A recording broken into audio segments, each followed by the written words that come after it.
Who let that song in here? Are you happy, Damo, after that? If you're happy and you know it, That'll do, man. clap your hands. It's a pretty catchy song.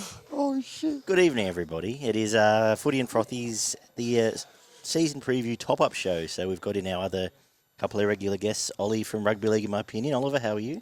I am swell to be back here at Footy and Frothies here at the lovely Colonial Hotel. And Damo from the pub is here as well. It's a regular guest and Ruckmaker. He's here to, or even Muckraker. I don't know what Muckraker is. Ruckmaker. I suppose it's a referee. I don't know. Okay. Anyway, and Barney's here as always. Hello, Barney. Hello, mate. How are you? Good. Barney spent the weekend watching all 8 trial games. I did. Which is a reflection of his life. I've watched probably 4.5 because I'll count the drunk one as half. And the other 2 will chime in. But what I thought we'll do is we gave our thoughts extensively last week.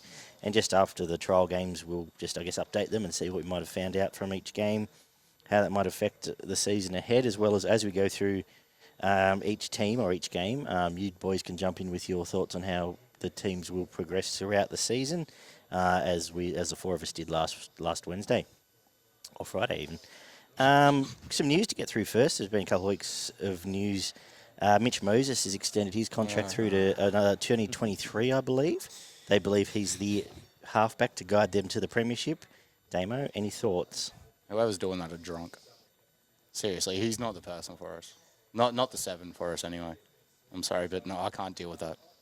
Fair enough. As a Nails fan, though, Damo, can you sort of take solace in the fact that this is Parramatta's decision? You know, they genuinely believe he can lead them to a premiership. So if it doesn't work out, will you even be mad? Will you be like, you've done this to yourself? They have. But that music is your music, isn't Ollie, Mr. Optimistic?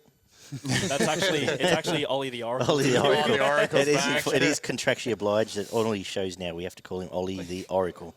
Oh, look, So I'll happily eat my words. If can he dock me can $5. bring us to premiership, I'll eat my words. I'm okay with that. But at the moment, just the way he's playing and all that, can't deal with it. I'd prefer us to sign Adam Reynolds. To tell you the truth. Yeah, fair comment. Any thoughts, boys? Oh, he gets him around the park. He's obviously a work in progress with Dylan Brown there. If they can put something together, who knows? But yeah. Well, now that Probably wouldn't Joey's be there my as first well, option. hopefully Joey can get something into him. But yeah, Dylan Brown's my boy. Yeah. Okay, talking of good players, Jerome Hughes re-signed to 2024, turned down a lucrative $2.4 million offer from the Warriors to stay at Melbourne to 2024. So I guess that's good. They're shoring up at least part of their future, which could be, there might be a couple more gaps in their team in the next, I guess, 2 years. So That's good big. on them. That's big. Yep. And good for the incoming coach, whoever he may be. It won't be Adam O'Brien. Injuries. Another one with a good combination.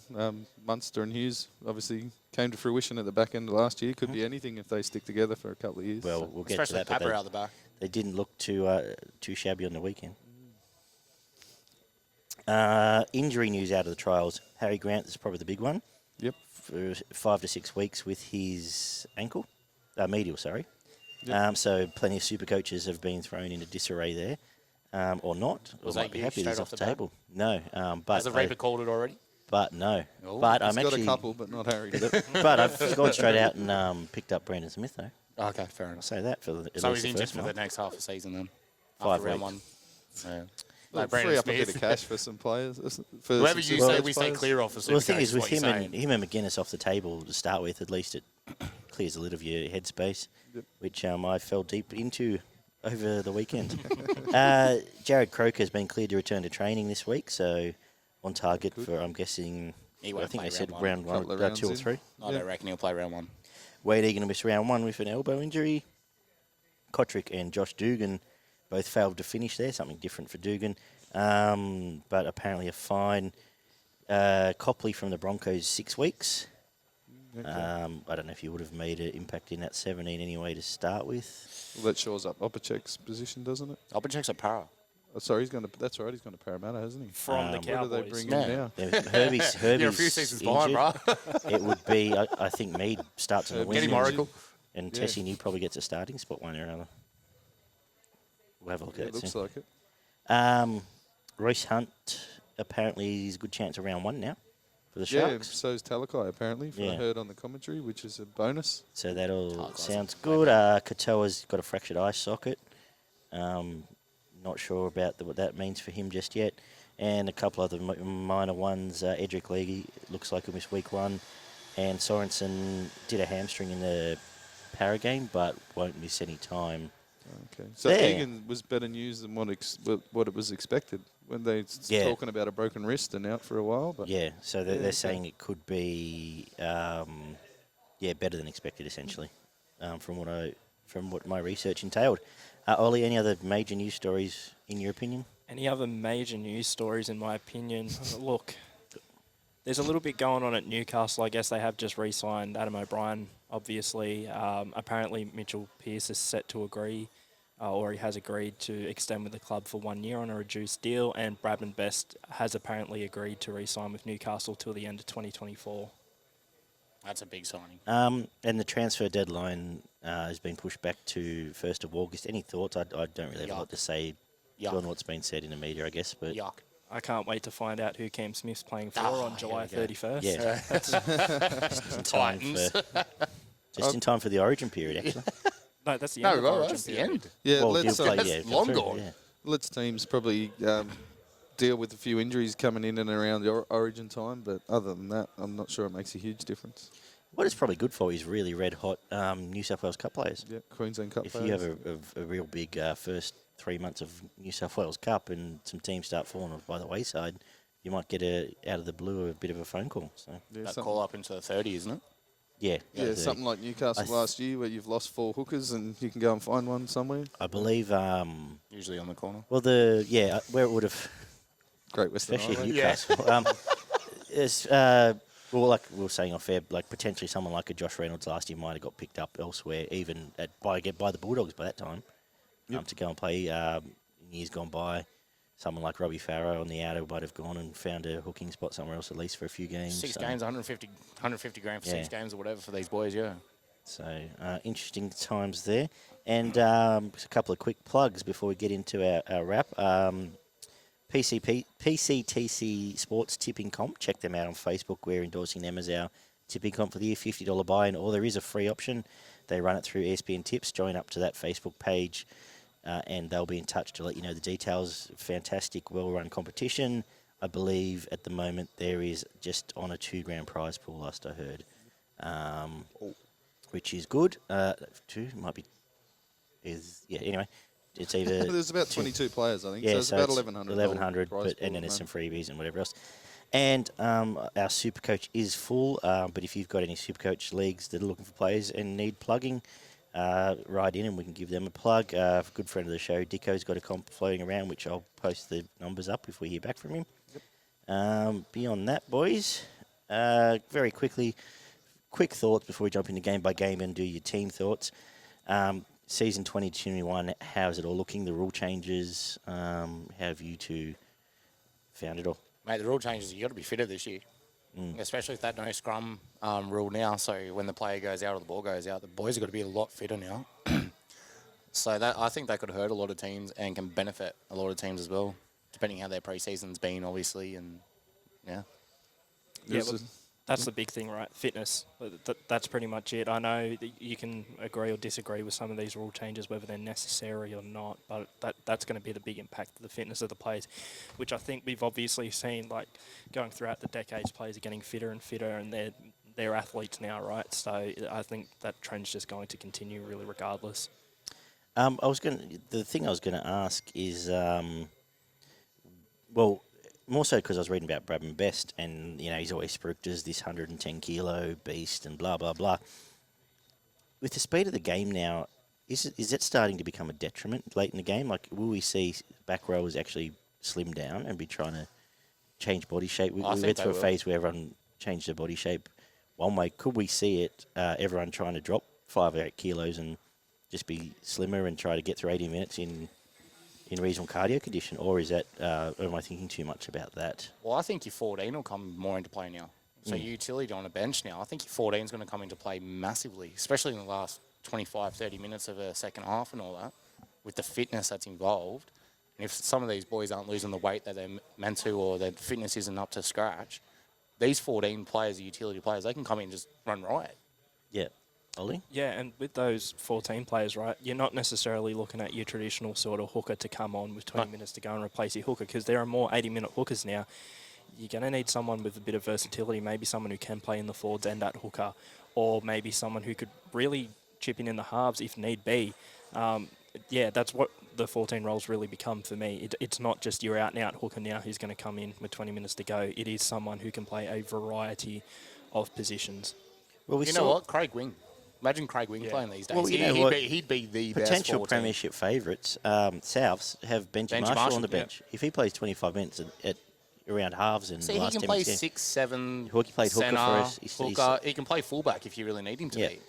Yeah, all of a sudden, you've got a genuine, potentially still top 10, 5'8" in the game. Easy. And he's coming on to play 20 minutes fresh and could in a hot team with the support players around him he's got. Even plays a roaming 13. Barney, thoughts, body shape changing? I don't think you're going to see too many blokes drop too much weight. Most players these days are at 6'1", 6'2", and 105, 110 kilos anyway. So some of the bigger boys that are pushing 125, 130 are probably going to want to drop 5-8 kilos just to get them through that extra 10 minutes or whatever they're going to need to get out of most games. But I don't think it'll change too much. I think we got a pretty good read on what it was going to be last year. I can't see it being a whole lot quicker. There was a few trial games there where the kick into the sideline, it still took them 30 seconds to get the ball back to the middle of the field to take the tap. They're doing that on purpose. Yeah, you know what I mean? But there's no repercussions from that yet, is there? There wasn't in the trials, but so you're just going to see people.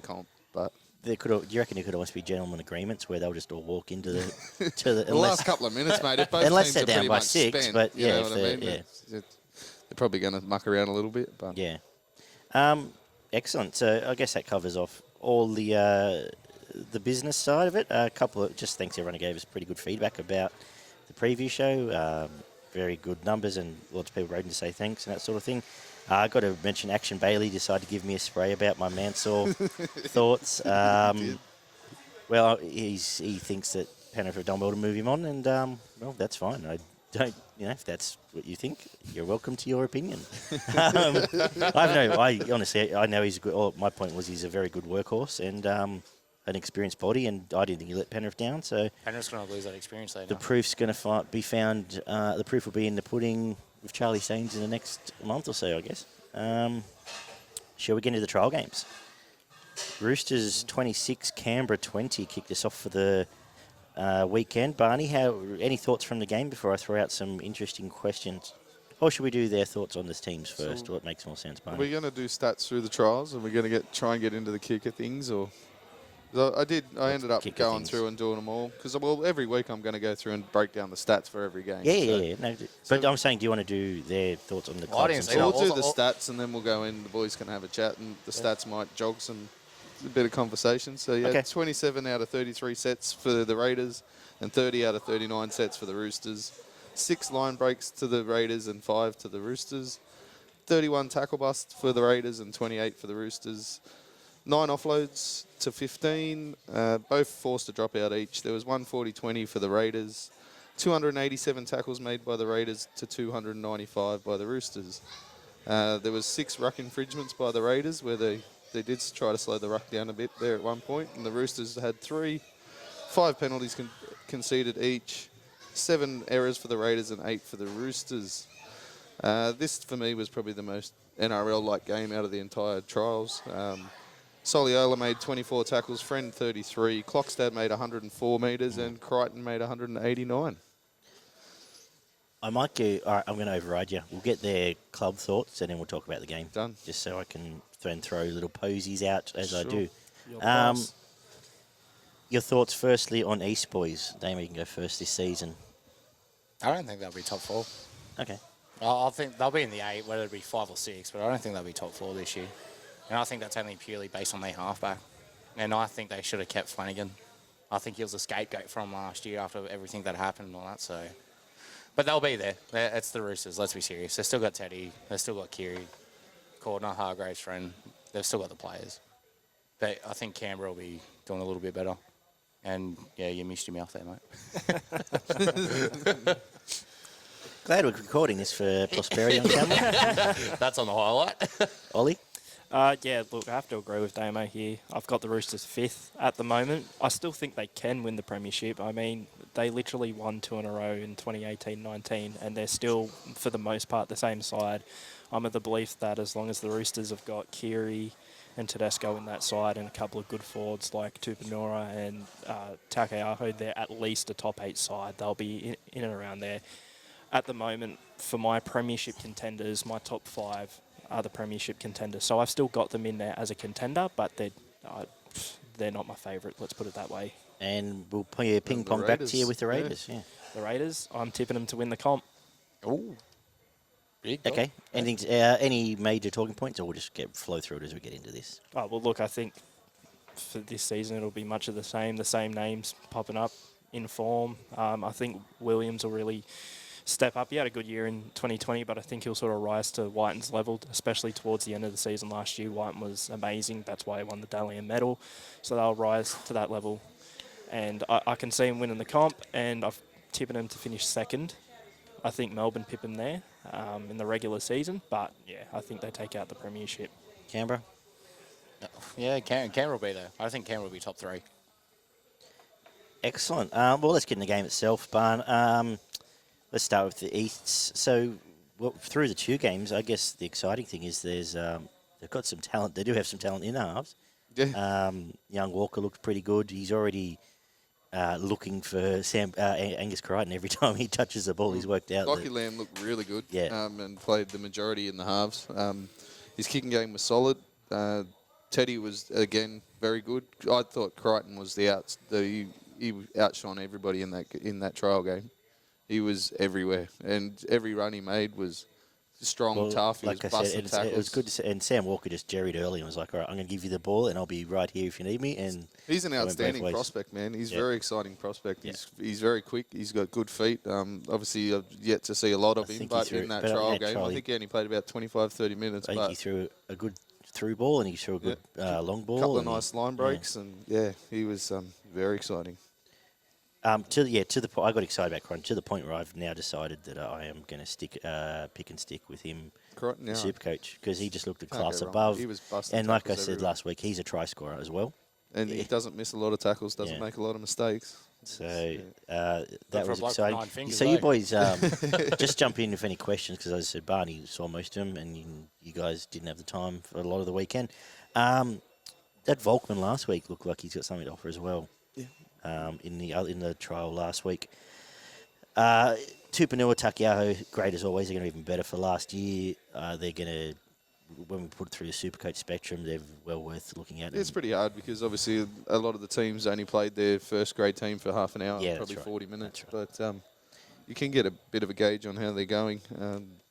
The Raiders were actually on fire early. They were going really well. And your man, number 9, looked like he hadn't missed a beat. Mate, he looked fit as and fresh as he's ever looked for like a long time. He was quicker than any point he was last year, probably even the first year he turned up. He made some beautiful breaks out of dummy half. Yep. And he looked fast. Faster than I've ever seen him, mate. Josh Hodgson, he looked outstanding. A couple of through balls for forwards and... Hudson Young, Tapani were really strong early. They were terrorising that right edge. What have we learnt from the sort of the playoff for the back row there? Young, Tapani, even Whitehead, Harry Rushton played a little bit second half. And what do you take out of them? Yeah, I think Hudson Young probably might have even secured a starting spot with that shot in the trials there. I think it might be him and Whitehead with Tapani at 13, but who knows, to be honest. Whiten just started to look like he was starting to click over, and he was starting to make inroads. He scored a nice try, and then they took him off, and the Raiders just lost their way for the rest of the game pretty much up until the last 10 minutes of that trial. But I thought the Raiders were pretty dominant in that first 20 minutes or so. And it looks like Simonson Rapana, the starting wing. Rapana was good too, actually. He was good last year, but I think now he's secured up there again. He looks. He's lost that fraction of pace. Yeah, he made that big break down the one side and got run down. He was running on the treadmill there at one point. But but good times for both teams. I think anyone with aims on them to finish top 4 or 5 should have no doubts coming out of that. I know we are talking trial form, but I think we learn a little bit from some of these games. Storm 30, Knights 10. I didn't see a lot of this, Barney, so take it away. Yeah, so it's 5 tries to 2 to the Storm. 24 sets out of 37, which is a bit hang on, down I've got to do the Storm's thing. normal. Oh, yep. Okay. Knights. I forgot already. Newcastle. Newcastle, I've got them missing the 8 just. I've got them around 9th, 10th. I think the whole Mitchell Pearce debacle will have an impact. I don't like to base things too much off of off-field situations, but he was their captain and probably on his day their best player. And to be honest, in 2020, he wasn't great. He wasn't terrible either. He was just sort of there for me. And it's going to be the same story as the past few years. If Pearce is up, Newcastle are going to be up. If he's down, they're going to be down. And he's a very up and down player. So I think we're going to get another up and down season from Newcastle. I concur. They're out of the 8 this year. They don't even look. I think last year they should have been proper more in the 8 and been more competitive. And I think this year they're done. Storm. Come on, bro. They're top 4. Let's be serious. They're Melbourne, and they constantly keep doing it every year. Everyone thinks they get rid of their players and they bring in someone else and do the exact same job. They're there. They're top 4. I don't think they'll win it. I don't think they'll finish first. So 2, 3, or 4 for me. Mine are Premiers, and they're the team that I'm tipping to be beat by Canberra in the grand final. So if it's not Canberra, it's going to be them. Okay, cool. Get to your stats, Barney. Yeah, so it was 5 line breaks for the Storm, 3 to the Knights, 15 tackle busts to 10, 7 to 10 offloads, both forced to drop out each, 2 ruck infringements for the Storm, 1 for the Knights, 3 penalties conceded by the Storm and 5 by Newcastle, 12 errors, played 13. Finucane topped the tackles and the metres with 27 tackles and 126 metres. Josh King with 32 tackles and Bradman Best with 99 metres. He's got to earn that again this year. Okay, yeah. I was waiting for it for you. First 15 minutes was a pretty good arm wrestle actually in this game. It was sort of back and forth for the first 15 minutes. Newcastle lost their way a little bit in attack. Seemed confused there for probably half an hour after that first 15 minutes, and Melbourne just took over. Just professional, consistent. Bellamy side. Yeah, the Storm were pretty solid without being great. I thought they looked sharp from what I from in parts. Yeah, they're pretty sharp when the spine all clicked. Pappenhausen looks like he's now ascended to be. Yeah, and it does look like he's going to be the first choice goal kicker. Yeah, so there's some super coach points something there as there. well. He's got an ugly style. He's got an ugly kicking style, but it works. I don't think he missed one. No, but it works. He's got some massive legs, quads on him, man, for a little bloke. Jesus. But, I'll give him a run for his money. We touched on the Grant injury. That can't be great, but Cheese was outstanding with the time he was on there. He made some really good breaks, and again, he looked actually quicker than I think he's been for a couple of years. He looked dynamic. Well, he's now got 4 weeks to establish himself, to give him a reason not to be get dropped. rid of him at 9. Yeah. Hughes was probably better than Munster. Munster sort of floated in and out of the game a little bit. Frizzell was the Knights' best by a fair way, in my opinion. He was quite good. He's used to being the best at the worst teams. Tex Hoy looked okay. Didn't have a lot of opportunities, but it's got pretty dour at times in that game. But yeah, as you said, the Storm looked pretty sharp in different parts of the game. I feel like Jerome Hughes has taken it himself to be the leader of the team now, without Smith there. Especially signing that contract now. Yeah, well. And I think he's still got his running game, but he looked pretty good for the most part from what I saw. What'd you make of the sort of backline battle, Eremiah, Remus Smith, those sort of maybes? Yeah, there wasn't a lot between them, to be honest. They both did a couple of good things, but there wasn't, as I said, there wasn't a lot of time spent. It did get pretty dour, and it was sort of a game through the middle for a big part of it. So the outside backs didn't get a lot of opportunities in times in that game. So nobody really busted anything open. There was no shining lights on any of the outside backs, I don't think. We saw our big man D Young set up a try in the dying minutes, whatever that means. But like we said, a 2 metre centre. Oh, that was a nice try, actually, for the Knights. For the Knights, yeah. Last minute of the game. He seems to move pretty well for a big fella. I think I would be having him in front of some of your Stafford Towers of the world. Tyler actually had a pretty good, he had one nice break. He actually looked like he went all right, but yeah. Yeah. Cool. Let's get to the Titans 12 Warriors 12 draw. Ollie, in your opinion, What hopes have you got on in that clean-looking white shirt? Oh, look, You got no tomato stains on it, no barbecue sauce, No rum yet. no rum. That's off the rum. Hats off to you. Look, I know I was pessimistic at the end of last year, but I think I've got to think logically. Where do I genuinely see them finishing? I've got them 7th at the moment. They should be finishing in the top 8. As you said off camera to me before, if they don't finish in the top 8 with all this hype and the signings, it's a failure. It should be considered a failure. I'm looking forward, though. I think it's on Monday. There's a 4-part documentary coming out about this pre-season and the Titans. They've gone behind the scenes. Supposedly it's say similar quality to The Test, the Amazon series. That was good. I watched that. So supposedly it's quite good and well done. I think Parramatta are doing something similar. So something for you to watch. Yeah. But yeah, I've got him 7th, something to build on. You know what, even if they do sign a Cam Smith, I'm happy to have him around there because let's be honest, a lot of people saying they're definite top 4 if they sign Cam Smith. But let's be honest, there are still teams that are in front of the Titans. I think there are at least 4 teams who will still be in front of them even if Cam's there. Once it comes finals time and Cam's there, that's when he might make that big difference. But in terms of the regular season, I'm comfortable putting him in 7th. Damo? Yeah, I think they're top 8. I'm with Ollie on this. I think 7th to 8th for the Titans this year. That Tino's run on the weekend that I did see against Warwick, that was just pure filth. Especially palming off Roger. I'm going to get that sound like pure filth. It's the only one of these pads. Yeah. Along with Brad. Yeah.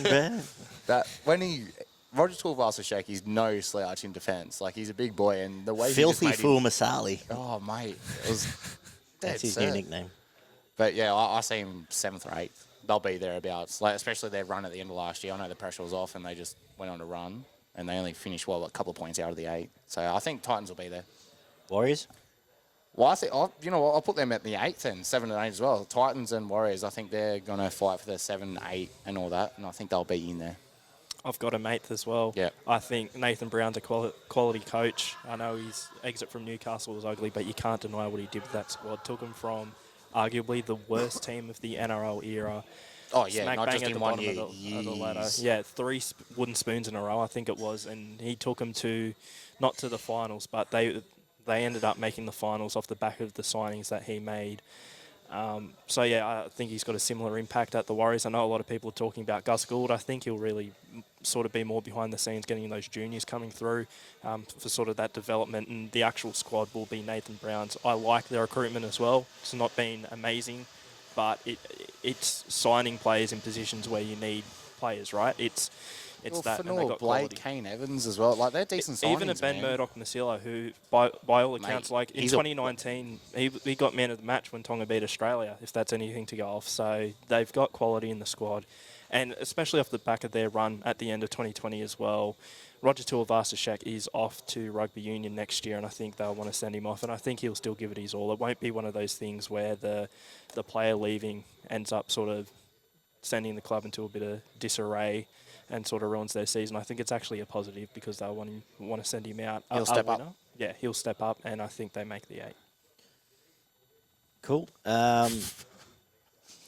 Barney, back to what you're doing. No, yeah, you're right. I'm an oracle. I'm an oracle. All these things I'm telling you are going to happen. Like, 20, take me, set. 29 out of 41 sets for the Titans, 28 out of 44 for the Warriors. 3 line breaks apiece, 29 tackle busts played 27. There was a 40-20 kick by the Titans, 321 tackles for the Titans, 357 for the Warriors. 10 ruck infringements from the Titans. They did get a bit sloppy there at one point, and 2 for the Warriors.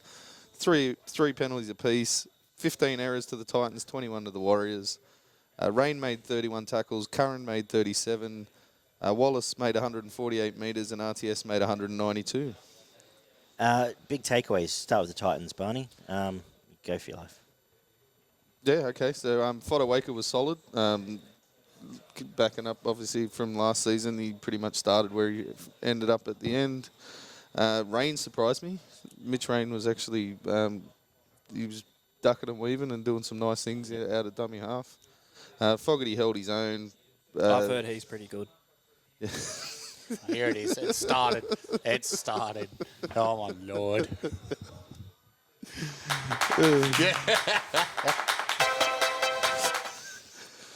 Sorry. Taylor had a couple of moments with his hands. Don was good. Again, Jared Wallace actually had one of his better games that I've seen him play for a while. Scored a try. Yeah. Tino absolutely killed it. Tino was in everything. He was strong. I think he played about 60 minutes and he impressed in every minute that he was on the field. RTS tried hard, made a few errors, but did some very nice things. I know the hype was all for Feeder, but I think we all predicted Tino by the season, by the end of this year, and no reason to... Fafita went okay.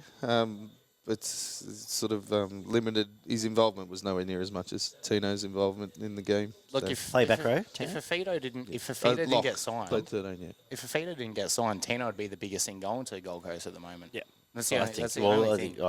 I think he is already. Well, but anyway, there's a lot of hype around him now. Like when we were doing the bold prediction show, I predicted him to be signing of the season as a bold prediction. But if we were doing that today, I would not predict him for my bold predictions purely because it wouldn't be a bold prediction. Everyone's sort of getting on the Tino bandwagon now.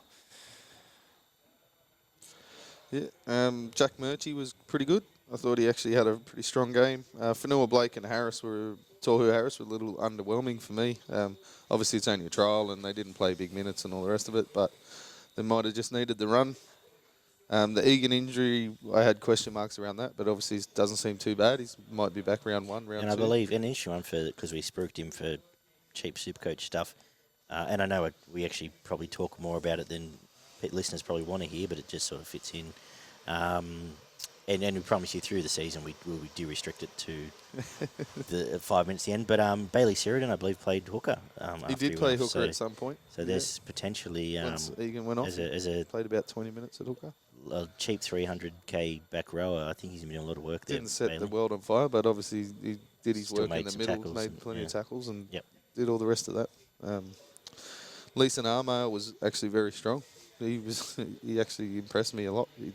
I think he only got about 25, 30 minutes, but he turned back the clock a little bit. He's very underrated, if you ask me. I was going to say Tavanga looks like he might be an 80-minute option at hooker if Egan's out. But, right. They said that Sirenen might be playing there, so we'll see. Nicarima was actually pretty solid. He did some really nice things, set up a nice try, and he was pretty much involved in most of the good attacking stuff that they did. Philip Sammy only got about 25, 30 minutes, I think, at the back end of the game, but he was in everything. He was just trying to get involved. And so where's Patrick Herbert fit with Sammy together? And he was Brian really Kelly, good. so It looks like they're going to be playing off for the one side. Yeah, yeah. And Kelly will have his spot, I would imagine. But any looks thoughts? like it's going to be Sammy or Herbert? Sammy or Herbert, what, on the wing or? Centre, I think. Centre, yeah, because that's what I was hearing for at least Herbert. It should be, I'd say, Herbert and... outside Sammy, maybe. Kelly, yeah. Could play outside Herbert and Kelly centres, and you'd have to think Sammy and Don. On the wing. On the wing, Yep. yeah. They're Don. Yep. Okay. Anything else, Barn? No, not. I was trying to ask you about, Murdoch Masilla. Peachy played a bit of 5'8" and hooker. Peachy actually looked pretty good. He Yep. was trying to get involved, did a couple of nice things, floating in and out of hooker and 5'8" towards the back end of the game. Sure, this would be his last season of his contract, wouldn't it, for the Gold Coast? So. Pretty sure. I think he's going to end up in an ambassador role though, like the Preston. Tyrone, but he'd still have a few seasons left in. He's 33 or something. Year or two, maybe. Maybe. Anyway, yeah, Murdoch Masilla. He looked pretty good floating in and out of those positions. Murdoch Masilla. As a 14, great signing. He looked a little heavy. Did some very nice things, but yeah, he looked like he might need to lose a couple of kegs. But he was bouncing blokes off him, and he kept. He had quite a few good repeat efforts in the game. Yeah. So all the hype about Warriors building to be the biggest team in a comp, not a detriment yet. They seemed okay. No, yeah. Depends how the season rolls. The game did sort of slow down a fair bit. But there could be an element. Got out in front. But if you're playing that style, then you play to that style. You play to your strengths. To me, it's obvious that they're trying to recapture that 2002 side, that big side. Your Ali Lautidis, just those big boppers. And in the Warriors, you may end up winning. Against the Warriors, you may have ended up winning the game, but they were going to give it to you. You're going to get bashed. Well, the Warriors actually hung on for pretty much the last 20 minutes of the game. The Titans were just peppering their line for the last 20 minutes, and they turned them away. And that was a benchmark of what they did the last 8 rounds last year. And if they've retained that under Nathan Brown, Hiku was good, very good defensively in the centres. But they turned them away that many times. Like Titans probably should have put 2 tries on at the back end of that game. So.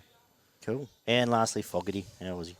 Yeah, solid, without being spectacular, but no, he looks like he runs that joint now. So. Oh, yeah. Go on, Oracle. Cool. No, I've said my piece. Live breaking news is news has come to hand. Dale Finucane, 6 to 8 weeks. Calf injury at training. So best case we believe is about 6 weeks, which is they're losing their captain. Big part of their setup. It's not panic station. The by old any man means, muscle. Gotta love the calf. He missed half last year, I didn't he? think I played about a season and a half where I bloody pulled my calf every game that I played at cricket. Yeah, once it goes, and it's the thing, and it happens heaps with forwards and to a lesser extent back rowers, but once your body goes, it goes. It goes and goes. So what's the other breaking news tomorrow? Cam Smith signs on for Melbourne to play lock. Yeah. Why not? Yeah, as well. Harry Grant could play there, actually. Oh, here we go. The wizard. Let's keep going. Sharks 12, Dogs 16. Barney. Oh, actually, go on. Quickly, do you have much to add for either of these two teams, Damo? Thoughts on the season? They're bottom 8, both of them. And Dogs are in my bottom 3 to 4. Sharks will struggle. So I've not decided yet. I think Cronulla will be 9th or 10th. I'm giving them a bit more praise than I think a lot of people are. Look, people usually say they're going to finish in the bottom 4 and they make the 8. So that's something for Sharks fans to hold on to, I guess. Poor Barney. And you know what, with the Dogs... Oh, no, sorry. With the Dogs, honestly, I think they're like 12th, 13th. They might actually still finish in the bottom 4. They'll still improve, Yep. but they've got to have time to put it all together. And I think 2022 is when they actually make. Well, I a think big this is impact. what people, and God bless Dogs fans, and I've got a bit of a soft spot for them, but people are suddenly expecting this big turnaround, and ultimately it's off the back of Barrett. I mean, it's all due respect because the players they've signed I really like, but they're pieces of a puzzle. They're not the whole puzzle, and that doesn't get you from 15th to 7th. Yeah, But even next year, I don't think they make the top 8 straight away with the boys that are coming in like And Barrett I and Adokar and all agree with that. Yeah. I agree with that too. and we take a look at Barrett as well. His coaching record so far, he took Manly to the top 8 when they weren't expected to do much, and then the next year when they were expected to make the 8 and go even further, they dropped back down. So we can't really say that he's a genius. You can say what you want about his time at Penrith, but I mean, all in all, he was the assistant coach there. This is the head coaching role. This is his side. It's so different. And Toto was very positive about him, and he's worked quite closely with both some of the people he's picked up this year and next year. So I guess that'll all play out. How did the trial present itself, Barn? Oh, man, it took me back to teenage years where I was just hating on rugby league, hating on Cronulla Sharks, and hating on anybody that was going well. So I thought that was like 6 months ago, bro. Me, every week. So I've got that to look forward to this year. That bad, was it? Nah, it wasn't that bad. I have To a be question. honest, yes. how was our man? Solid. He looked a bit ginger. He looked like he didn't want to stretch out. He's obviously Moylan. Was he running? Was he running faster? He was running. He wasn't. No. He was probably only doing 3/4. To be honest, he was looking more at trying to set stuff up out the back. Which Holding was, that hammy up. Yeah. Well, the first half an hour, the Dogs didn't look like scoring a point. When basically most of the Sharks' first grade team was on the field, the Sharks dominated that first half an hour. They only had 1 point of attack, which was a sweep to the left with Moylan That's trying to standard. set people That's up on the something left different side. from Matt Moylan. Wow. Has he worked on that? But they got 2 tries out of it to Mulatano in the corners. The sweep to the left from Matt Moylan. Hold on. I have not seen that hold before. on. I'm just changing my Dalian prediction. Oh. Well, it's 2 points a week, and then if he has a good one, it's 3. So what's that? Yeah, Flanagan. 50 Flanagan was getting targeted from back. everywhere. Both back We're getting rowers a were broom. just shooting out of the line, trying to put shots on Flanagan, and he didn't enjoy it. I think he even come out and made some comments Oh, that about was it. a bad comment. He just put a target on him for himself for the whole year. He basically said, they're hurting me. Yeah, but tackled me. yeah, that first half an hour, the Dogs didn't look like they had a lot of answers. Their back row was playing strong enough, but they didn't look like breaking the Sharks' line. Obviously, once all the interchanges came in, they took out half of the team. The Dogs' young blokes, man, they were super enthusiastic. The young blokes that they brought in for the second half of that game just out-enthused the Sharks by a mile. But that's what you want from your young blokes, though, isn't it? Mate, they were all over the place. Dietz, the young hooker, he had some real good spark. I think he scored a try at one point, made a couple of nice breaks, put some things away. But I missed the stats, which aren't really going to add too much, but Billy 23 sets out of 37 for the Sharks, 32 out of 41 for the Dogs, 5 line breaks apiece, 27 tackle busts for the Sharks, 37 for the Dogs, offloads 7 to 12, forced dropouts, 1 for the Sharks, 3 for the Dogs, which Flanagan did do quite well at the back end of the game. Tackles 334 for the Sharks, 291 for the Dogs. Ruck infringements 4 to 2, penalties 4 apiece, 17 errors from the Sharks, 12 from the Dogs. Top tackler was Magoulias with 48, Waddell with 28, Mulatano made 143 metres, and Atoni made 192 metres. I think it was Ranuf Tuamunga. He's changed his name to Ranuf Atoni, but he was super strong. He was long-haired second rower, no? Yeah, I think he's cut his hair now, but he was punching holes through the Sharks there for a good part of that game. Your man Pelly looked...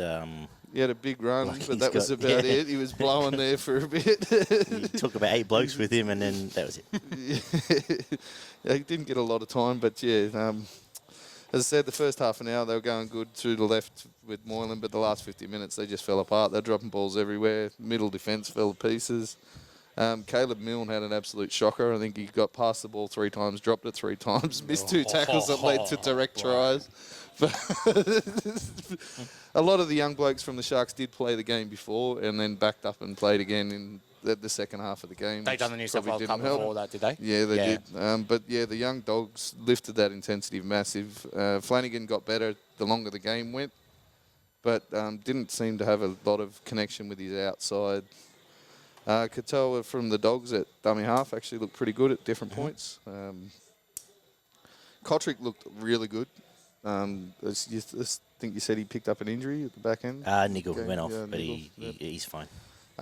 Corey Allen was very good as well. But Kotrick did a lot of work. Allen did some nice sweep plays out the back. Adam Elliott was very good. And Hetherington was super, man.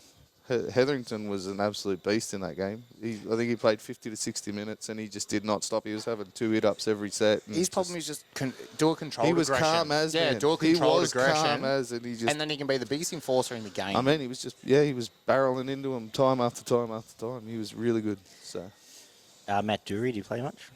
No, he didn't get a lot of time. Yeah, Billy Magoulias.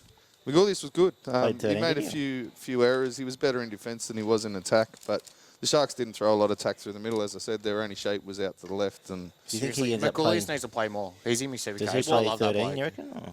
He should. I don't think he will. Well, I think he'll probably be a bit part, to be honest. I think the coach has got a problem with him. Billy? To be honest, otherwise he would have been playing. He should have been playing last year. Well, he definitely should have been playing last year. At least should have been in the 17. But you take a look at this new rule coming in, August 1st with a couple of weeks, maybe getting a player in towards the finals for a few weeks, paying them 150 grand. You'd have to think one of the first players to be poached from someone is Billy Magoulias from the Sharks. If he's not getting to go, 100%. He can play 7 for Parramatta if he wants. But no, he was pretty solid without being outstanding. Made a couple of errors, but I think he played a bit of time in the reserve grade game as well before playing in the first grade game. So we're halfway through our review. Barney, I'll put it just on you. The teams we've talked about: Roosters, Canberra, Storm, Knights, Titans, Warriors, Sharks, and Dogs. Anything that's really changed your mind from last Friday night? No, to be honest, man, it pretty much lived up to most expectations. That I basically pretty much just confirmed pretty much everything that I said on the Friday. To be honest, to me, and are those any super the Titans Warriors? I thought might have been a bit more.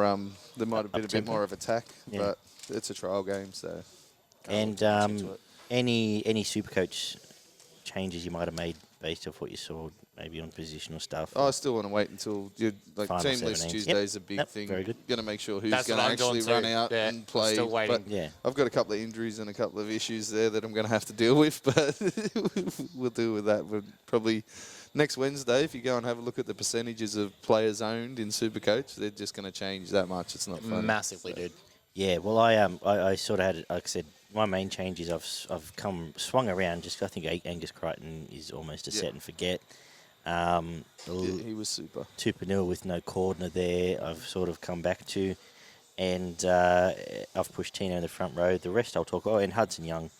There's a couple of Tigers I had my eye on, but that's obviously to come. Yeah, well, that's still to come. We'll get to that now. Dragons 6, well, not now, but down the road. Dragons 16, South 48 in the Charity Shield. All right, let's start at the Dragons, Ollie. Your bold prediction was a much improved season. We've seen 2 displays from them. 3. They played 3 trials. 3 trials. They've had 3 trials. They've lost McGuinness for the year. I know it's a bold prediction, so we're never going to hold you to that as such. But is there any? We'll kick shit out of you. Yeah, Ollie drinks a lot. Is there any hope for the Dragons? This is straight vodka, so. Wow. Look, What a coincidence. they still can. I have a feeling if they do get something out of this year, it'll be towards the back end of the year because, as I've said, they have the tools, right? They have players who can play well and they have young players coming through. If a few players sort of pull the finger out and play as they have in the past, they can actually have a decent side. I'm not saying they'll do anything crazy. They've got a coach who I think's good in Hook Griffin. At the moment, I'm thinking, I'm not even thinking bottom 4, so maybe I'm stretching a bit. I'm thinking maybe like an 11th or 12th. I think Paul Kent said last night on the Fox League Showcase, and I sort of agreed. You look at the Titans of 2020, right, how bad their 2019 was and how low the expectations were coming in. They sort of hit their stride towards the end of the year, and they didn't make the 8, but they were in the hunt. I'm not saying the Dragons are going to finish 9th or anything, but I can see that happening. Sort of a poor start to the season while they're still working things out, and if a few players can, as I said, pull the finger out, and a few of the young blokes get but the difference to the Titans is you have AJ Brimson, you have Jamal Fogarty, you have the forward step up. Those blokes have been there for 4 years. What's going to change? Well, Fogarty only got a game. Like, Fogarty's been in the system, but, like, no one was really predicting him. That's what I'm saying. Who's Dragon? Well, unless Dragons Well, that's where the young just turn around and go, right, and they got rid of, and Frizzell's gone. And yes, where it can happen is... And Host. Yeah, we'll get to him. Where it can happen is if they say, you know what, I've had enough of you. Ben Hunt, Corey Norman, go and sit in reserve grave on 2 mil, and we're going to play O'Sullivan and... no, there's a better young kid going. They got some hot young kids. Well, that's the thing. Hook doing that. We were talking about Sullivan, weren't we? And with Corey Norman missing the first couple of weeks of the season, Sullivan will likely come in. First 2 trials, he was tidy, man. He did look like a good player. Like, guys like him and a Cody Ramsey and Zach Lomax is still going to be good, I think. Even if a Paul Vaughan can improve on last year, I think he's still got something in him. Look, I know it's a stretch. Yeah. They'd really have to play him at hooker, which I don't think they will because Griffin said they'll play him at halfback. But you can't deny Ben Hunt is a good player, but he's just not been hitting those same heights as he did back in the day. He's still a serviceable player. What my main issue is, and I can't say this, apart from the on-field stock, and I talked about it a little bit. So they've brought Hook back, and he's 65. The game's changed, and people say, oh, Wayne Bennett's there, and he's 80. 65. He's pretty close, I'm pretty sure. Yeah. He's just making shit up, man. Yeah, he doesn't look Okay, it. he's 60. He doesn't look it. Hook, you're a good-looking man. No way, yeah, no. And I have all respect of Hook. He's a lovely bloke. I'd love to have him. I'd love to have him on the show because he's a very intelligent guy. I enjoyed his commentary on ABC last year. It was tremendous. But when you're away from the game can pass you by without you realising. Because it changes. And so he goes out and goes, who will I get to help me? I'll get Matt Elliott, who's also been sitting at ABC He's been gone for a while as well. So the game can pass you by. And now he's relying on the team. He got to a final back in 2016? The Brisbane team. Yeah. All right, Daggy, let's leave this till we're talking about the actual game. No, I'll just finish my point. My point is, with the Titans, I can see why, because it's a fresh coach, a good coach, and fresh stock. Unless I can't see him backing his fresh stock because he already would have. I can see him, but that's the thing. Throughout the year, he's already backing Ben, which I know he has to. But and the minute he shit cans, Ben Hunt, then half the board's going to be up in arms, and then. But I don't think he has to shit can Ben Hunt. He already had last year. Madge already had the selection panel problems. Well, realistically, in my opinion, right, they shouldn't have bought McCulloch. They should have put Hunt in at 9, and they should have kept Tristan Saylor, and they should have put Sullivan and Saylor in the halves and just gone, Corey Norman, go to 14, they can't whatever it is. Tristan Saylor won't be playing rugby. Oh, that's league. right. Yeah, there's an issue there, isn't there? About that, yeah. Yes, but, put your 2 young halves in. Put Corey Norman, he plays 14, as we said, as the bloke who can fill in the halves, play a bit of centre, a bit of back row if he has to. The upside is, and I haven't said that to tear you to shreds, it's more a frustration at the St. George Rugby League Club. But you watch the back end of that first trial, all those kids have played under 20s together, and they look sensational for. This is the That's year like to the old do it, Canberra thing. You know what I mean? Yeah, and Penrith. This and is the year where you go, okay, it's our down year, guys. We're rebuilding. Yeah. Well, just the get into it. The thing is, too, I know it was 2 years ago, right? But the Dragons were the minor premiers in the Canterbury Cup in 2019, so they obviously do have some That's promising talent 100%. there. And it's like, But I'm pretty sure Sullivan the was concern halfback is of the year. when They're the main Hooks premiers. when What Hooks are they? first plays to go and get Andrew McCulloch in as an answer, 34-year-old hooker, to play with Ben Hunt, the other 34-year-old player who he had at Brisbane.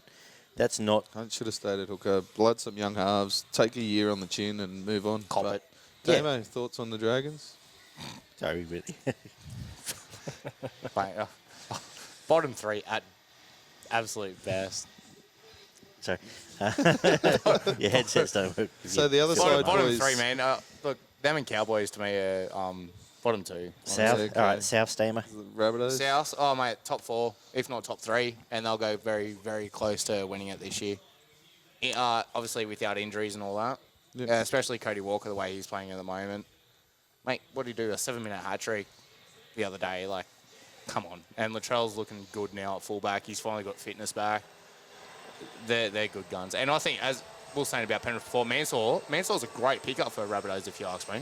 I think the Trail's probably got a little bit more fitness left in him too, to be honest. Oh, to get, yeah. And I was actually going to point that out because when he got really fit before he got injured, you can see it in him because he's got the big baby face, and when he really strips down, Cheeks, yeah. you'll notice it, and he's still got. He's not carrying weight, but you'll see there's a little bit of fitness to come. condition. No, he's Yeah, he's he looks pretty fit. He fit, looked but good. he's got But that, he'll strip that down last again, and 5%. Last year he found it and then he broke down. But Ollie? Look, I've got Souths in third, and I agree.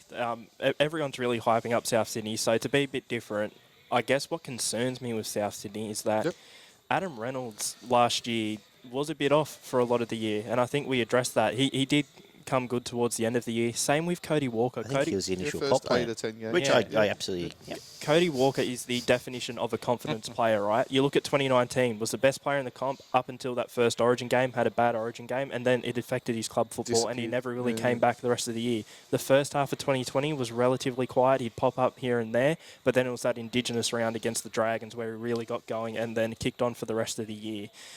South Sydney can't really rely on that year to year, and Latrell Mitchell started off a bit slow in 2020 as well. We'll have to see how he comes back from injury in 2021. First year at fullback, obviously. But it's those three players, you know. And he was the, for lack of a better Poster term, child. the Joseph Sawali of last year, where all the news was, how's Latrell going to play hype. fullback? Yeah. Exactly. So that's my little concern is that not as much as a team like Newcastle or Mitchell Pearce, but they are a bit up and down. Barney, this game, talk us through it, and then we can... 23 out of things. 35 sets for the Dragons, 37 out of 41 for the Rabbits, 9 line breaks to 10, 25 tackle busts for the Dragons, 29 for the Rabbits, 12 offloads to 10, 2 forced dropouts by the Dragons, 1 for the Rabbits, 371 tackles made by the Dragons to 278 by the Rabbits, 3 ruck infringements for the Dragons and 2 for the Rabbits, 2 penalties apiece, 13 errors, played 5. Top tackler was McCulloch with 41 and Murray with 24. Top meters were Dufty with 207 and the host with 133. All right. Let's This start was with the your drunk Dragons. game, wasn't Is there? No, I watched. I went back watched this whole game. Actually. But yes, it was. It was. I watched the second half of this drunk, and then watched Penrith and Para drunk, and then watched and then went back and watched it. But let's start with the Dragons. Is there any upside for you from what you saw there? Well, out of the 4 best players out of that game that I saw on the weekend, 3 of them were forwards, or all 4 of them were forwards actually. Vaughan, Laurie, and Alvaro were actually pretty much up to standard. They were Front row of the year, didn't you? without being Settle down. Without God, being- we loaned him to the Warriors, for God's sake. It's a bold prediction. He was my bold prediction to have a big year for Para. Yeah, I know. Without being awesome, Please they were continue. decent. McCulloch was probably their best on the ground, to be honest. He was solid in defence and did some nice things out of dummy half. Dufty tried hard, but there's not a lot of connection between the halves and the back line in that team. Yeah, it's clearly. All right, we'll do our bit. All right, now it's your turn, Matt. And then it's either he goes left that way or tries to find Lomax Lomax. was non-existent. It was I've got a tough, feeling he's man. had his It's tough. year. I know it's, but you're behind that forward pack. Let's flip it around. Souths. We debated their second row a little bit. Kula Matungi was sensational. I know He you're was, beating up. yep. Dragons. Host made an impact there, which, wow. I don't know why they let him go. Burgess is their big man. He's their Burgess, enforcer. they've He's got going to be enforcer, important and to then- this team. and If he goes down, it could, because he's their big body. He's that bloke that's They do going get to Sewer take back. the tough They run. will have Sewer Yep. round 1 as well. He didn't do a lot. Did he play? I think he even played. Did he play? Oh, I'm not sure. No, because Hostin, But, Koloamatangi Murray played. was outstanding. think that's how they say it, Host. Koloamatangi and Host were very good. Host. That back line was sharp at times. That was more than sharp at times. Latrell's connection with Cody Walker and Reynolds just got them everywhere they needed to go all night. Obviously, they just jumped on the back of the Dragons and just beat the crap out of them for most of the game. But It was like 26-0 at like 30 minutes or something, wasn't it? But they looked, at times they look sharp, and they're going to score points against pretty much anybody at times when they put those plays on and they work. I'll be surprised like if they never stopping them. not score more than 12 points per game, regardless if they lose or not. This is what South's going to do a lot this year. They're going to beat a lot of teams by 60. So shit teams, they're going to put on 6 30 tries, 60, 40. Let's say 4. Let's call it 36, okay? Because they will put on a lot of points very quickly as soon as they tire. And then what they've also picked up is they've got Benji Marshall probably playing 17, who can either come on and do what he did for Wayne up at Brisbane and Give the close the hooker a game, rest, or he can play hooker, or he can come on and play back row and He can be running 13. He can play a running 13 and be worth 12 points in the back end of a game as well. So I can't see him taking too many hit-ups, but No, he doesn't have to. He just play he'll other barely side get of the touched. ruck. Yeah, he'll barely get touched. You just play But other he'll side of the ruck. create everything as well. Probably in that more. last He'll 20. probably end up playing more hooker. well, to be he honest did it in with the Maori game. He played in a tuxedo, just floated around the back and nice pass and and that's what he's going to few do. kicks here and and there. he's either going to have Latrell Mitchell on one shoulder, or he's going to have Sewer or Koloamatangi or Burgess on the other shoulder. And the back end of the game, Sal's are going to have 12 or 18 points in the last 20 minutes. And teams have to combat that. Yeah, they're going to do damage to teams this year. I think they'll do damage to I don't Melbourne know this week. consistency-wise what that means. It can go either one or two ways. I either just go, right, they're going to win the comp because, wow, watch them and I really love watching them play. Or they're just going to be that team that runs third, but when they win, they're going to win by 30. And like the end of last year, Tigers should have beaten them in round 24. Then I think Dogs beat them, and then they put on 50 the next week. Next week, yes. Was it Dogs? Yeah, I think Dogs beat them. Yeah, Dogs beat Yeah, them. they did. So they can. There's still that little That thing. ruined my But perfect round. if they get that out of that, they could. They're But then serious. come serious. semi-final time, they were a good chance of beating Penrith, and they weren't that Well, far they didn't away. change. You No, think that's about what is right. it? There've been 3 prelims in the past 3-4 seasons. as And well. you've also got Wayne Bennett there, who will know the games to say, all right, do what you want, Cody. And See you, mate. it's probably- Or to say, all right, it's time to play. Since Cook's burst onto the scene, it was probably his quietest year for a while. So you And even add a then, little bit still got extra them. from him as well. Even saying that it was his quietest year, he still didn't play shit. No, it wasn't bad. That's No, what it it says wasn't about bad. him, about his quality. So Cam Murray 13, we're thinking. Oh, yeah, I think so. He's too pretty not to be. Sewer and Koloamatangi, or where does Arrow, I think Joe Arrow, Arrow fit in? they might leave him out for a couple of weeks, just use him as a benchy, but by the end of the year, he'll be starting back row. Oh, yeah, I think Arrow will be on the bench. Because he's an 80-minute player too. But Yeah. realistically, they could have their 13 and their 12 playing 80 minutes and have that one rotation for the other, That's the all other they edge. Like I said, they've got they've like I said, host Koloamatangi and Sewer, who was sensational, going to be on the bench. Sewer starts, and then they've got the other prop coming back in. So they've re-signed Mogo. Totola coming back in. So they've just ticked every box house. They needed to strengthen their forward pack. That was the big question. And they got by with only What they had. really one big guy last year, and they've put a couple extras in there, and they've got an absolute workhorse in Arrow, man. Like They've strengthened. They're going to be hard. to They're a beat. better team than last year, and I think they are top 2 now. And I did say that last week, and I've Yeah, no well, doubts I was tossing up between them and Canberra to win. And which isn't, it's not like we're prognosticating it crazy, but I think it's just rubber stamp that. Penrith 16, Parramatta 6. You're at the game, Damo. First of all, talk about the Eels for this season. You can't, as we say, it's trial games and all that, but both teams very error-ridden in their first half at least, but it was a very quick game as well. they had the thing, that high intensity thing. Last year, the highest thing was like 95 metres per minute or something. Gutho done 120 metres per minute in the first 20 minutes. Yeah, right. So that's where you know the fitness is going to start coming in. And it was very error-ridden for the whole game. Obviously, the resis and all that come on in the last 30, 20 minutes and whatnot. Charlie Staines, but, man, I didn't have much on him, but that trial game, Sivo ran at him and he put him over the sideline. Charlie Staines put Sivo over the sideline, and Sivo's not a small boy. Yep. And Charlie Staines isn't the biggest boy either. But that Luai and Cleary combination is still ridiculous. Cleary scored, Luai scored. Luai, in that 10 metres where Luai scored, he beat 3-4 players. 3-4 blokes. Yeah. And it was absolutely ridiculous. All the boys going off. I even sat there on the hill and I clapped myself. I'm like, that is just not on. Like, that is disgusting. It's pure filth, Adrian. Filth. Filth. Once the merch Filth. range comes out, Yeah. filth. with your just mullet on top of the F. Yeah. I'll keep these at the back. But, I still think both teams will be there. Penrith, I still think will be top 4. Para, I don't think will be top 4 this year. I think they'll sit around 5th or 6th, give or take. Still a little bit of work to be done for both teams, honestly, in the next week and a half. Obviously, Penrith's going to be hunted a lot this year because of how they went last year, where they go 17-18 in a row, made grand final, Para made top 4. So still be a few changes and whatnot, but both teams will do well this year, I think. Ollie? And if Penrith's going to do anything, if they get to the grand final, they win it this year. Okay. If. Ollie? Yeah, I've got Parramatta in 6. They're a team that I don't think they are going to win at all against the top 5 throughout the year. They will have a battle on their hands against teams like the Titans and the Warriors, I think. They should be able to handle the teams that are outside the top 8. It's sort of like Cronulla last year, where they didn't really beat any of the teams above them, but they were able to handle the teams below them and get into the top 8. flat track bullies of the comp. Yeah. They are this year going to be the definition of making up the numbers. They will be making up the numbers. Okay.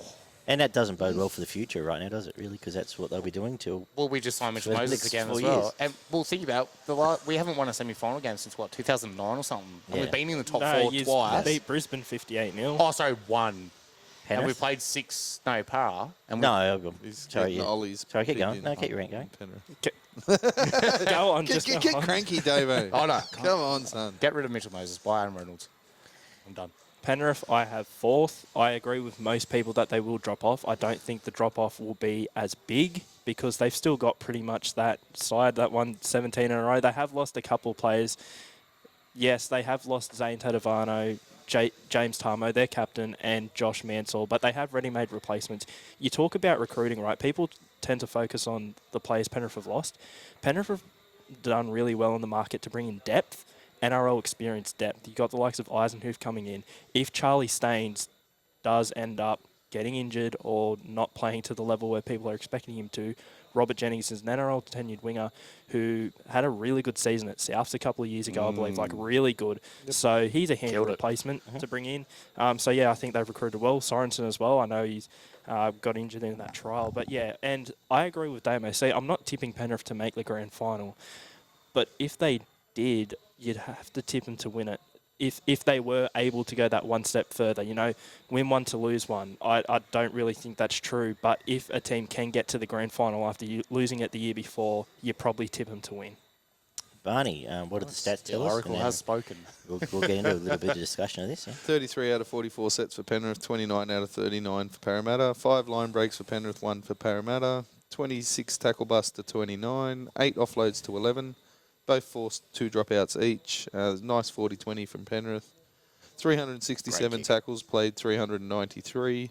3 ruck infringements for Penrith, 4 for Parramatta. 2 penalties apiece. 12 errors for Penrith and 14 for Parramatta. Top tacklers were Yo with 35, Mahoney with 54, Brian Tur'o with 207 metres, and Nathan Brown with 172. Yeah, I saw a good chunk of this as well. I'll start with Para. I thought they looked pretty clunky. I think they had enough opportunity to be competitive, and it just felt like the back in the last years. Like they didn't quite know how to... They shot themselves on the foot. They didn't quite know how to finish what they had to finish. It just... Oh, hello, Dean. Keep talking, Adrian. It just... You know what? When you say this game felt the most like an NRL game, this felt like watching these two teams play in round 22 How would last they year. usually play against each other? Because to an I NRL watched game. Penrith, and I was critical of Penrith in the preview we did, but they look like Penrith. They were sharp at times. They look man. like Penrith. They were played the very way sharp Penrith at played times. last year. They just played to earn the right to score points later. The Eels had opportunity. They bombed it. They threw a couple into touch, dropped it just when they should have done it. An offload went awry. Papali again was good. There is something there, whether he's off the Isaiah. bench. Definitely Yeah, something. Yeah, he there. got something there as a touch of depth. And He'll be starting, I would think. From his two performances that I've seen him play, I wouldn't be surprised if he gets a starting spot. and back row. so that was my main takeaway. Like Really? they You got Nathan Brown, Sean Lane, and Ryan Matheson. By the end of the season, I think by he the might season? push Lane Yeah. out. Yeah. I think that they're sorry, we're just organising our shouts. Hey, everybody. Producer Dean is on the job there. Producer team. I think they will start this season the same way they finished last year. They'll beat some bad teams, and they will struggle to beat the good teams. Yes. And I've no rain change out. Penrith, like I said, they look like Penrith. They you didn't notice too much change. I thought that Tuo was outstanding. Did we do the stats here? I think he had 207 run metres, which Yes, he did. he was outstanding. But then I thought they probably bombed 3 tries. They could have won by, again, we said They could have won by a few They more, could have yeah. won by probably 28 to... You say there's Just not much six. change in Penrith then. Does that mean if people go back and look at their performances last year, can they read them easier and defend them easier and all that when they're trying to attack? And I was just stuff saying, like because... that? Because they're going to be 100% hunters They this will, year. Let's be because serious. They're a grand finalist. it just Penrith. They have Cleary control the first 20 minutes, Yep. 22 minutes. They play that inside ball, they play this and that, and then Luai just goes, all right, my turn now. You give Luai in that 30 metres as a set. What they do, and I said, like I've said a lot, they earn the right to play the little bit of crazy ball just for half time. Because they have to. And that's and what they how are. do They're it. young kids.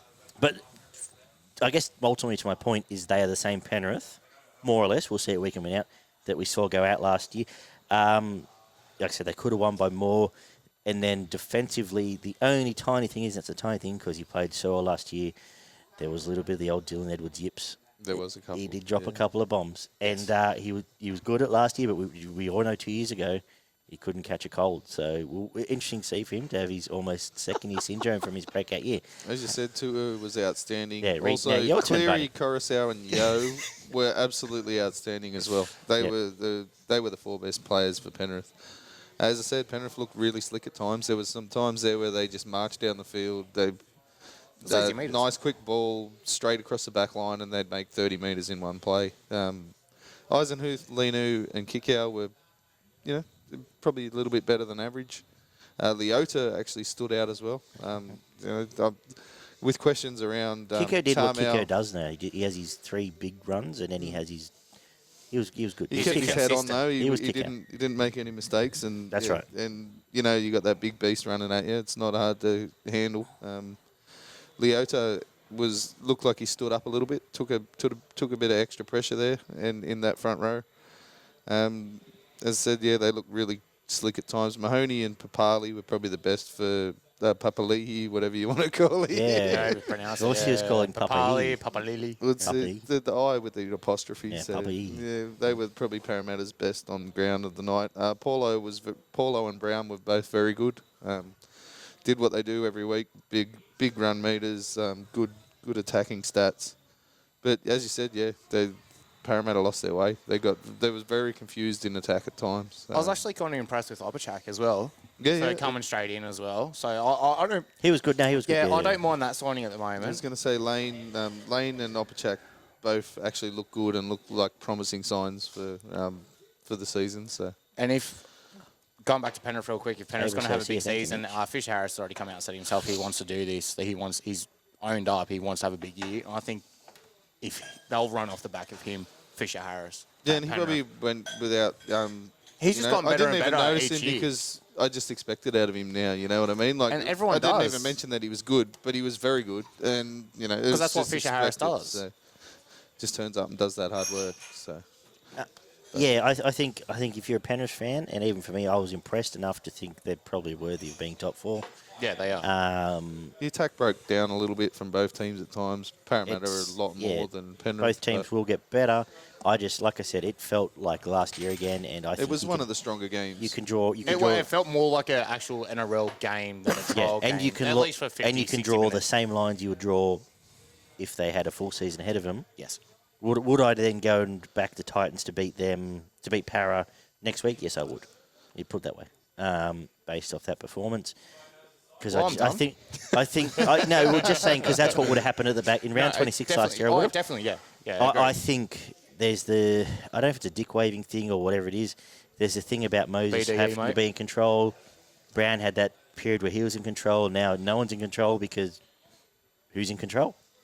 Well, no one. Because if it doesn't come from our 6 and 7, there's no one else really there. And Mahoney's serviceable. He's good. His service is great, but there's no control there. He's not like a Cameron Smith at 9, where Cameron Smith control from 9. I think I've actually overshot Reid Mahoney as a player. There was like a period where I Parramatta- thought he was a Queensland hooker, and he's just not. Started last year. He's a very good club hooker. I think, yeah. He's a very good club hooker, but he's not Bring Harry him back Grant. down. I'm thinking he's a Harry very Grant's good different workman hooker, and that's Harry what Grant's he a is. different level. Solid as in defence. Not going to let you gives down. good ball to his outside backs, but doesn't seem to set a lot up in attack. So. You know what he reminds me of now? He's an old school PJ Marsh. No, he's better than PJ Marsh. Better than PJ Marsh. But you know how PJ Marsh was a Queenslander as well. Better and than all that? PJ Marsh. But not quite that next level as well. Trying to to give a good analogy. He's a good player. He's just a very good club footballer. He's not an Australian hooker. I think he just needs to bring his forwards onto the ball a bit more. Actually, put them into half gaps rather than just running them straight. Well, even into, even into watch. the defence, but all you have to do is go back and watch. He's a If solid anyone player, watching at home who didn't watch it, go to NRL.com. Go and watch the highlights of the Penrith game, and then go. You don't have to actually because there's no replay highlights in that. Go and watch the highlights of the Canberra game. Watch what Josh Hodgson did to his compared forward. to Marnie. To what Marnie did, and it's I agree. just the timing and the passing. Trust me, I'd be angry if we actually got rid of him.